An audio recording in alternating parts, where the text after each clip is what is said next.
ফাতেমা রাদিয়াল্লাহু তাআলা আনহা নবীজির মেয়ে, নবীজির কাছে গিয়েছেন চাকরানির জন্য।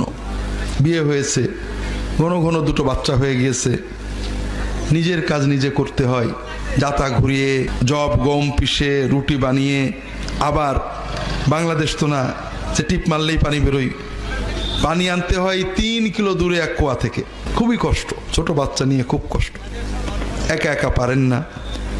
আলী রাদিয়াল্লাহু তাআলা আনহু বললেন যে তোমার আব্বার কাছে কিছু চাকরানি আসছে, যুদ্ধবন্দী চাকরানি, উনি সাহাবীদেরকে দেবেন, দেখো না তোমার একটা দেয় নাকি। ফাতেমা গিয়েছেন আব্বার কাছে, কিন্তু চাইতে লজ্জা লাগছে, নিজের কথা নিজে চাইবো, আবার চলে আসছে। রাসূলুল্লাহ সাল্লাল্লাহু আলাইহি ওয়াসাল্লাম বুঝতে পেরেছেন ফাতেমা বোধহয় কিছু বলতে চাচ্ছিল। ঈশার নামাজের পরে শুয়ে পড়েছেন সবাই। ফাতেমা রাদিয়াল্লাহু তাআলার ঘর নবীজি সাল্লাল্লাহু আলাইহি ওয়াসাল্লামের ঘরের পাশেই ছিল, অল্প দূরে। উনি এসে